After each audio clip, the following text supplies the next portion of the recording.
Hello, good morning everyone. আমার অবস্থাটা দেখতেই পাচ্ছ, এখন খুবই খারাপ, কারণ আমি আজকে ঘরের কাজ করছিলাম। অনেক দিন পর আজকে ভাবলাম ঘরটা ভালো করে পরিষ্কার করব, নিচের ঘরটা। সকালের খাবার বানানো হয়ে গেছে, ও খেয়ে চলে গেছে, পাপানকেও খাইয়ে পাঠিয়ে দিয়েছি মামার বাড়িতে, কারণ নোংরার মধ্যে ওকে আমি রাখতে চাইনি। আর আমি এখন খাবো, তো তার আগে ভাবলাম ভিডিওটা আজকে শুরু করে নিই। আজকে একবার বাইরের ওয়েদারটা তোমাদেরকে দেখাই। কি যে বাজে ওয়েদার যাচ্ছে এখন, আমার সত্যি আর ভালো লাগছে না। বৃষ্টি আমার খুব ভালো লাগে, কিন্তু এখন আর ভালো লাগছে না। রেগুলার এই বৃষ্টি একদম ভালো লাগে না। এখন একটু কমেছে, সকালের দিকে একবার হয়ে গেছে, সেটা তোমরা বুঝতেই পারছো দেখে। এই সাইডটা আপাতত কিছুটা পরিষ্কার করতে পেরেছি। এর ওপরটা খুবই নোংরা হয়েছিল, অনেক দিন এটা আমি পরিষ্কার করিনি। আসলে ছেলে ছোট তো, নোংরার মধ্যে পরিষ্কার করার টাইম পাওয়াই যায়, কিন্তু আমি চাই না ও নোংরার মধ্যে থাকুক। ঘড়িতে বাজে সকাল 11:30। এখন আমার কাজ প্রায় হয়ে এসেছে, আর কিছুটা বাকি। অনেক দিন চিমনিটা পরিষ্কার করা হয় না, খুব নোংরা হয়ে গেছিলো চিমনির ওপরটা আর কি। তো ভাবলাম আজকেই সুযোগ, আজকে ভালো করে পরিষ্কার করে নিই। আর আজকে কিন্তু একটা স্পেশাল দিন, আমার জন্মদিন। কিন্তু জন্মদিনের দিনই আমি পেলাম মানে সুযোগটা এত ভালো করে ঘরটা পরিষ্কার করার। দিনটা আজকে আমার সারাদিন এইভাবেই কাটবে, কারণ আমি আজকের দিনটাই পেয়েছি, আর রাতের বেলা সেলিব্রেশনটা হবে। চিমনিটা পরিষ্কার করা হয়ে গেছে, এইদিকে ঘরটা মুছে নিচ্ছি। সব কিছুই হয়ে গেছে, ঘরটা মুছে নিলেই কিন্তু আমার গোছানোর কাজ শেষ। তারপরেই পাপানকে নিয়ে আসবো, টাইম হয়ে গেছে, ওকে স্নান করাতে হবে, তারপরে ওর সঙ্গে বাকিটা টাইম কাটাবো। পাপান এখনও সমস্ত কিছু বোঝে না, কিন্তু তবুও দেখছি আজকে সারাদিন ও বেশ খুশি খুশি আছে। দুপুরে একটু বিশ্রাম নিয়ে এখন চলে এলাম পায়েসটা রান্না করার জন্য। পায়েসটাও হয়ে গেছে, আমার এখন কিছু কাজ আছে আর একটা জায়গায়ও যেতে হবে, কারণ পায়েসটা নিজে বানিয়ে নিজেই খেয়ে দেখছি কেমন হয়েছে।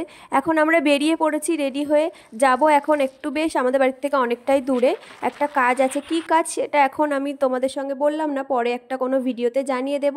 তো এসেই দেখি দোকানটা এখানে বন্ধ আছে, তো তারপরে দুজন মিলে প্ল্যান করলাম চলো একটু ভিতর থেকে ঘুরে আসি। এবার যেহেতু আমরা হেলমেট নিয়ে যাইনি, ওই জন্য পুলিশের ভয়ে আর ওইদিকে যাইনি। ভিতরের একটা গ্রামের বেশ ভালো লাগছিল রাস্তাটা, ওইখানে গেলাম, দেখলাম চারিদিকে প্রায় জল উঠে গেছে, আর সবাই ওইদিকে ধান লাগাচ্ছে। আর আমরা এখানে গাড়ির থেকে প্রথমে নামিনি, এখানেই বসেছিলাম। তো তারপরে কাদা দেখো, সামনে আর চাইলেও যেতে পারলাম না, ওইখানেই দাঁড়িয়েছিলাম বেশ কিছুটা সময়। তো তারপরে আমরা কিছু কথাও বলছিলাম ওখানে, মানে ফোনের ব্যাপারে। ও নতুন একটা ফোন কিনেছে, সেই নিয়েই আর কি আমাকে দেখাচ্ছিল।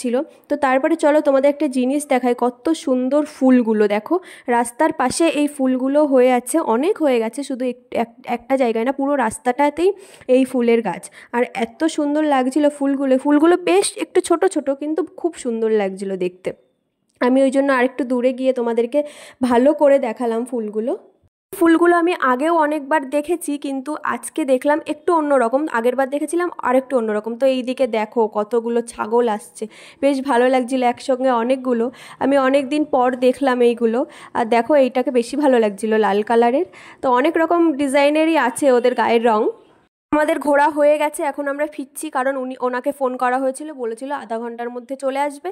তাই আমাদের টাইম হয়ে গেছে, সেই জন্য কিন্তু এখন আমরা ওখান থেকে ফিরে আসছি। যেতে যেতে আমাদের টাইম কিন্তু হয়ে যাবে। আমরা অনেক দিন কোথাও ঘুরতে বেরোইনি, আর পাপান যেহেতু অসুস্থ ছিল, ও এখন একটু সুস্থ হয়েছে, কিন্তু ওকে ওই জন্য আর নিয়ে আসিনি, মায়ের কাছে রেখে এসেছি। দুইজন ঘুরতে আসলেও সেই মজাটা কিন্তু আর নেই। পাপানের জন্য সত্যি মনটা খুব খারাপ করছিল, কিন্তু চাইলেও উপায় নেই, ওকে নিয়ে এখন আর বাইরে বেরোনো খুব একটা যাবে না। আমরা টাইম মতন চলে এসেছি, কিন্তু এসে দেখি উনি এখনও আসেনি, দোকানটা এখনও বন্ধ। কিন্তু পাশেই এই একটা ছোট্ট মন্দির ছিল, দেখো কত সুন্দর।